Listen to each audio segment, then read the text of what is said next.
안녕하세요 여러분. 무한도전 진로탐색 기업가 정신 5번째 수업을 시작해 보겠습니다. 지피지기 100점 100승. 여러분 이 말 들어본 적 있죠?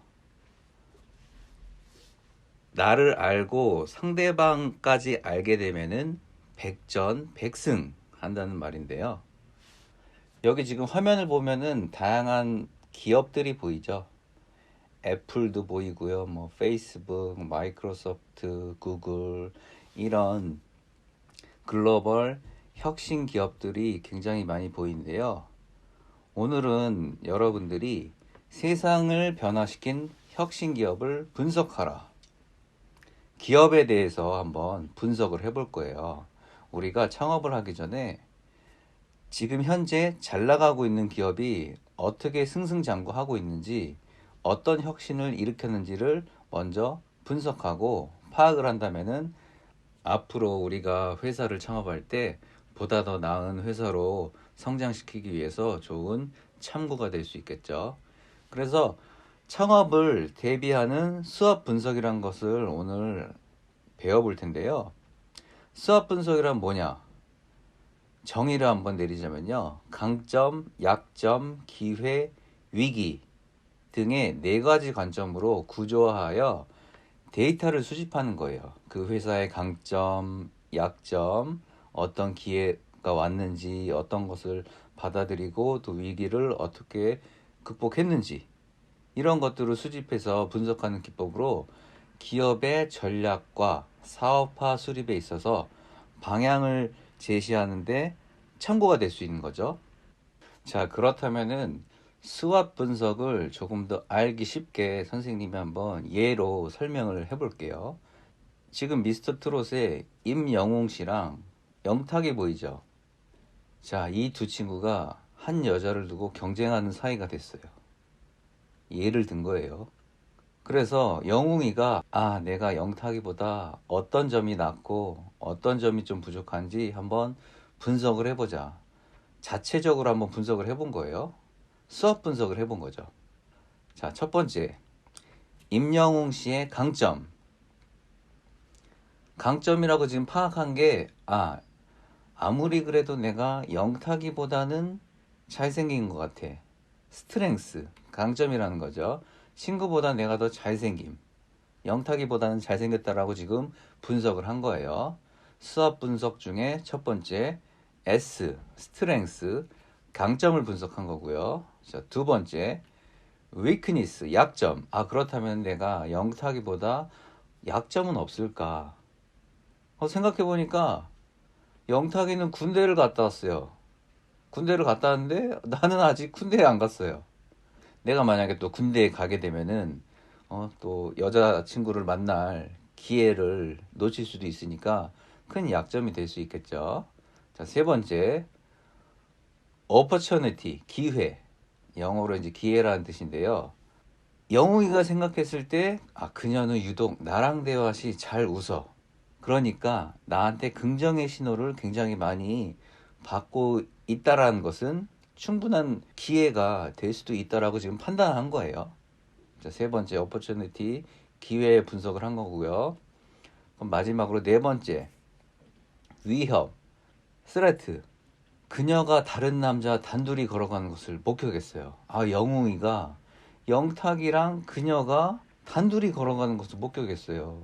커피숍 가가지고 단둘이 커피를 마시고 있는 모습을 목격했는데 영웅이가 불안한 거죠. 이게 위협이 되는구나. 이 영탁이가 큰 경쟁 상대가 될 수도 있겠구나라는 위협으로 다가오고 느껴진 거죠. 어때요, 여러분? 수압 분석이 이제 뭔지 알겠어요?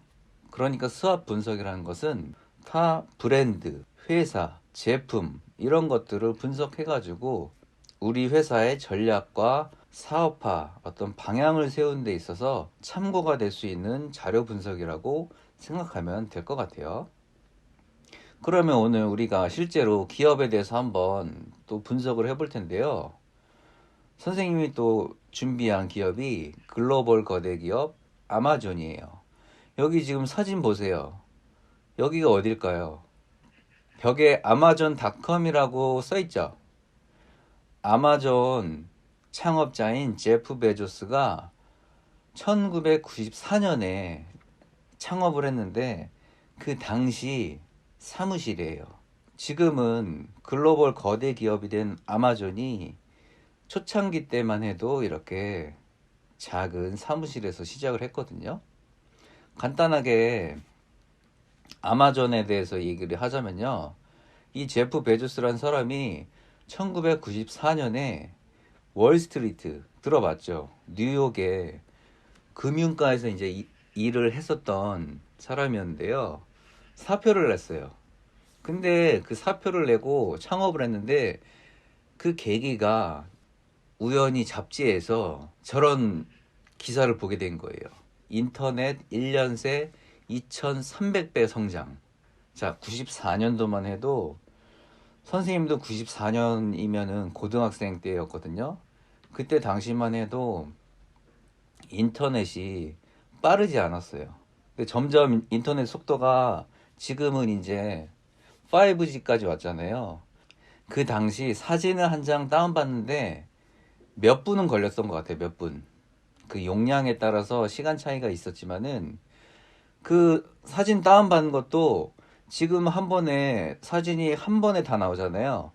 그 당시만 해도 엘리베이터가 내려오듯이 사진이 한 줄, 사진 한 장이 만약에 10줄 정도의 단위로 구성되어 있다면은 한 줄씩 생성이 됐어요. 그래서 30조 있다 한 줄, 또 30조 있다 두 줄, 또 30조 있다 세 줄. 이렇게 칸칸이 나눠 가지고 사진 한 장이 보여지는데 몇 분이 걸렸던 거죠. 엄청 느렸단 말이에요. 그런데 그 당시 점점 기술이 발전되고 인터넷 속도도 빨라지면서 저런 잡지에서 이제 기사가 난 거죠. 1년 새 2300배가 성장했다는 말은 속도가 빨라지면서 그만큼 인터넷에서 뭔가를 할 수 있을 만한 환경이 된 거죠.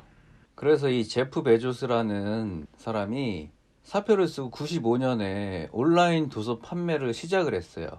전자상거래 플랫폼의 시초인 거죠. 사실상 거의 시초라고 볼 수 있어요. 초창기 때 아마존 홈페이지예요. 근데 홈페이지 여기 자세히 보면은 2.5 밀리언 타이틀이라고 적혀 있죠. Save up to 40%. 그래서 굉장히 공격적인 마케팅으로 자리를 잡아 나가기 시작했는데 처음에 선생님도 이 1995년도 당시에 이제 뉴스에도 났거든요. 기억이 나는데 아니 아마존이라는 회사가 전 세계를 상대로 온라인으로 책을 판다? 과연 팔릴까? 그런 생각이 든 거죠. 왜냐면은 기존에 서점이 있잖아요. 오프라인 서점이 있잖아요. 교보문고, 뭐 영풍문고, 대형 서점이 있는데 서점에 가서 책을 보고 좀 읽다가 마음에 들면 사고 그러는 분위기잖아요. 근데 과연 책이 팔릴까라는 의문이 들었던 거죠. 근데 어찌됐건 아마존이라는 기업이 1995년서부터 시작해가지고 보세요. 물류, 창고, 신선 배송, 이 신선한 과일이나 야채까지도 이제 집에 배송해주는 서비스고요. 빅데이터, 클라우드, IoT, 드론으로 배송도 하죠. 아마존고, 지난번에 영상으로 봤죠. 무인 상점, 핀테크, 이제 금융까지도 지금 진입을 했어요. 아마존페이, 삼성페이랑 같은 개념이에요. 그래서 이렇게 인터넷 쇼핑몰, 디지털 콘텐츠 유통, IT 기기, 유통 판매, 클라우드 컴퓨팅 서비스까지 굉장히 다양한 분야에서 지금 뛰어난 성적을 거두고 있고요. 4차 산업혁명을 빠르게 대비하는 거대 글로벌 기업이 됐어요. 그래서 2019년도 기준으로 기업 가치가 약 9천억 달러. 여기다가 이제 1200원 원 환율 계산하면은 어때요? 수백조 원의 지금 기업이 된 거죠. 엄청나지 않아요? 그래서 우리가 아마존이란 기업에 대해서 수업 분석을 지금부터 한번 해볼게요. 첫 번째, 이제 강점. 전 세계 상대로 온라인. 이게 언제 어디에서나 인터넷으로 접속만 해가지고 아마존 서비스를 지금 받을 수 있잖아요. 물건을 살 수도 있고요. 우리 여러분 해외 직구 한번 해봤어요? 해본 적 있어요? 자, 이거 사진 보세요. 이렇게 큰 사진으로 한번 더 확대해서 볼게요.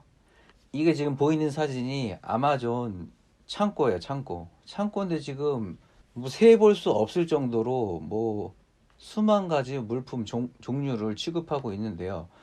선생님도 이제 해외 직구 경력이 한 15년 정도 되는 것 같아요. 그래서 초창기 때 뭐 나이키 신발 같은 거, 뭐 폴로, 티셔츠, 옷 같은 것들을 해외 직구로 통해서 국내보다도 조금 더 싸게 한 20%, 30% 정도는 싸게 직구를 한 것 같아요. 근데 여기서 중요한 점이 있어요. 아마존이라는 기업이 한 1년 전쯤에 대한민국에 무료 배송 서비스를 한 적이 있어요. 이거 엄청나지 않아요?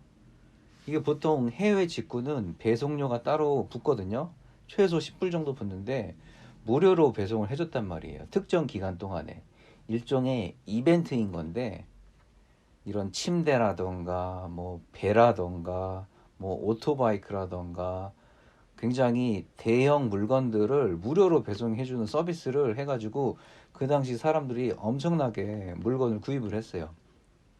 근데 앞서 얘기했듯이 아마존이란 기업이 지금 뭘 다뤄요? 빅데이터, 클라우드를 다루고 있잖아요. 한국 사람들이 어떤 물건을 사고 어떤 소비 성향을 가지고 있는지 분석을 한 거예요. 엄청나지 않아요?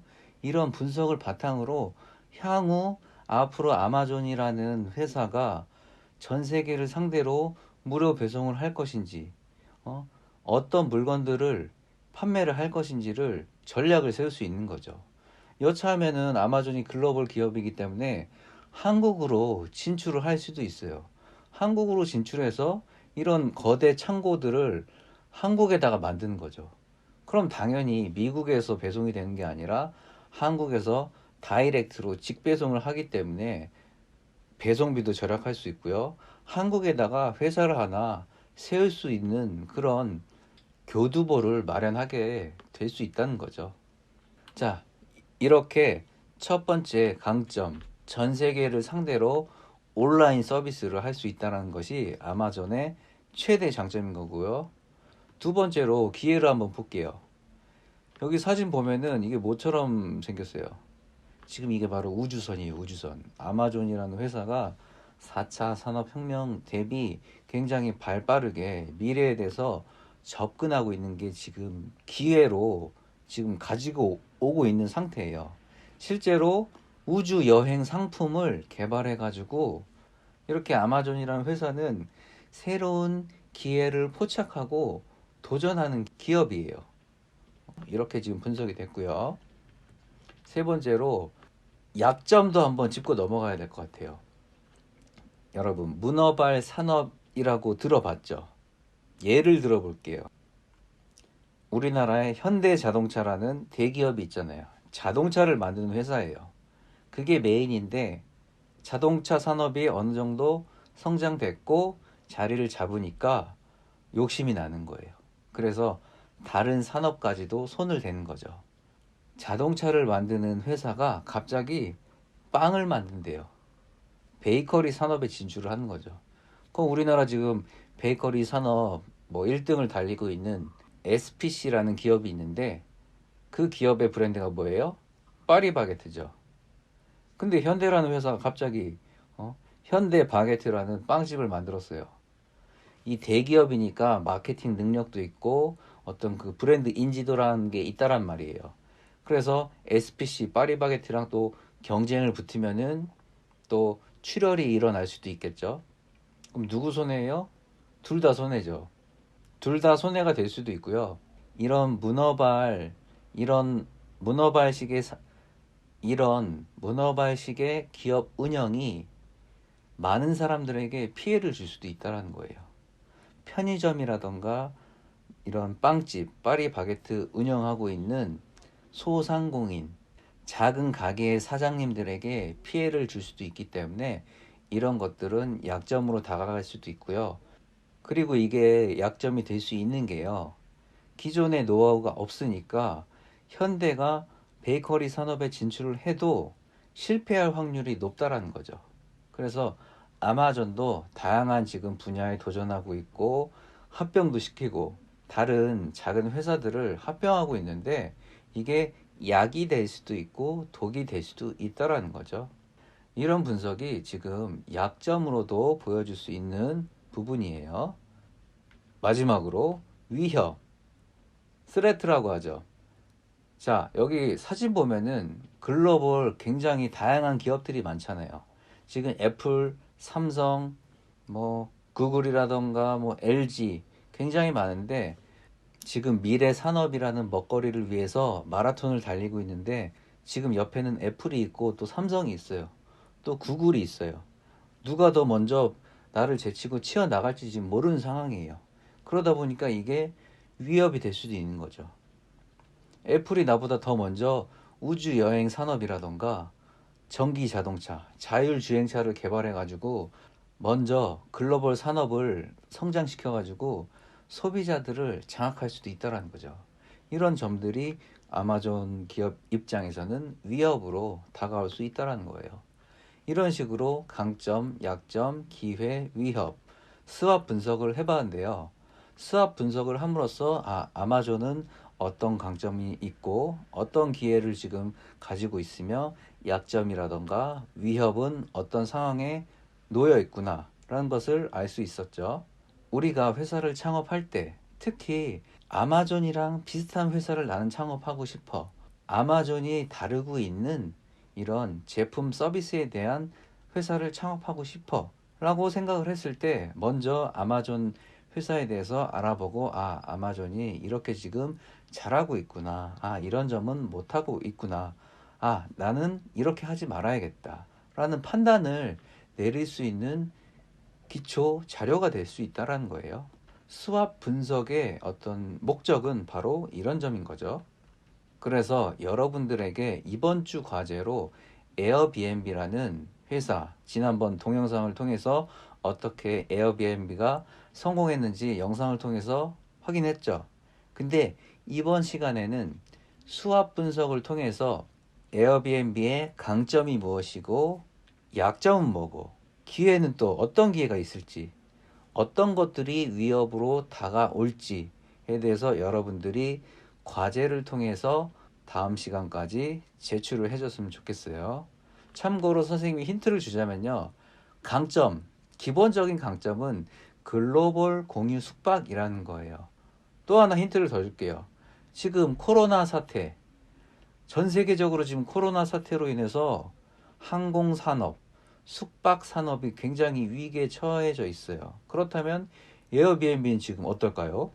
여러분들이 한번 답을 달아보세요. 자, 이제 우리가 계약을 하고 교실에서 만나게 되면은 마지막 시간에 회사를 창업해서 그 회사의 창업 아이템을 제작을 해 볼 건데요. 그 전에 여러분들이 할 일이 있어요. 혁신회사 창업하기. 첫 번째로 여러분들이 해야 될 게 회사명 짓기, 이름을 지어야 돼요.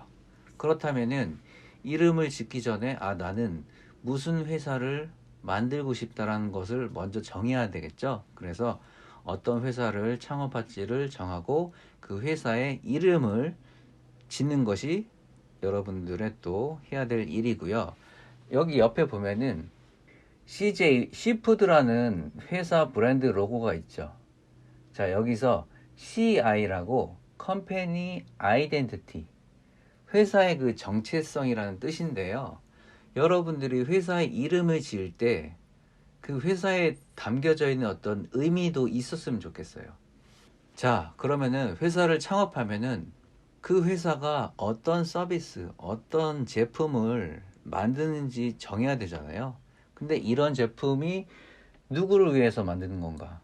이 물건을 살 사람들은 어떤 사람들인가를 정해야겠죠. 이 소비자, 타겟을 정해야 되는 거예요. 우리 회사는 10대들을 상대로 하는 어떤 서비스를 만드는 회사야. 아니야, 나는 우리 부모님, 5, 60대 부모님들을 위한 제품을 개발하는 회사를 만들어 보겠어. 딱 정확한 소비자, 목표, 타겟이 정해져야 돼요. 그래서 회사의 창업 아이템이 결정이 된다면요, 이 물건들을 그럼 어떻게 알려야 되고 어떻게 잘 팔아야 될까? 마케팅 전략. 마케팅이 또 굉장히 중요하거든요. 여러분, 마케팅을 정의하자면요, 우리 회사의 서비스나 제품을 판매하기 위해서 모든 수단과 방법을 가리지 않고 동원하는 활동을 말하는 거예요. 예를 들면요, 기본적으로 TV CF 광고를 할 수도 있죠. 이런 네이버 같은데 배너 어플 광고를 할 수도 있죠. 또 길거리 지나다니다 보면은 인쇄 광고물, 편의점이라던가 어디 인쇄 광고라던가 그런 간판들 같은 거 본 적 있죠. 이런 홍보 활동이 바로 마케팅 활동에 포함되는 거예요. 회사의 최대 매출, 이익을 위한 전략이 바로 마케팅 전략을 세우는 거죠. 그래서 여러분들이 회사를 지금 창업해가지고 마케팅 활동까지 이야기를 나눠봤는데요. 앞으로 그런 것들을 바탕으로 아이디어를 발상해서 컨셉, 구체화를 시키는 작업을 할 거고요. 여기 사진을 보면은 종이에다가 지금 스마트폰 어플 같은 것들을 지금 그려보고 있죠. 실제로 제품을 만드는 것이 아니라 종이에다 그려보기도 하고 실제로 만들어 보기도 하고, 이렇게 햄버거 가게 사장님이 메뉴를 개발할 때 올데이 브런치로 이런 식의 컨셉을 정해서 재료는 뭐가 들어가고 뭐 빵에는 뭐가 들어가고 토마토라던가 양파, 뭐 계란이라던가 피클, 이런 식의 재료를 나열해서 이 제품이 과연 소비자들이 원하는 제품으로 탄생이 될 것인지, 판매가 잘 될 것인지를 판단하는 것을 한번 테스트해 보는 게 프로토타입이거든요. 그래서 프로토타입을 또 정의하자면요, 시제품이 나오기 전에 제품, 미완성 버전, 중요한 기능들이 포함되어 있는 초기 모델이라는 뜻이에요. 여러분, 그래서 사업화 5단계에 대해서 알아봤는데요. 여러분들이 생각하는 목표, 어떤 창업 아이템을 만들어 보고 싶으세요? 자, 우리 기업가 정신이 끝나는 그날까지 한번 고민해보고 혹시라도 실천해 본다거나 한번 상상해 보는 시간을 가져봤으면 좋을 것 같아요. 그럼 오늘 수업은 여기까지 할게요.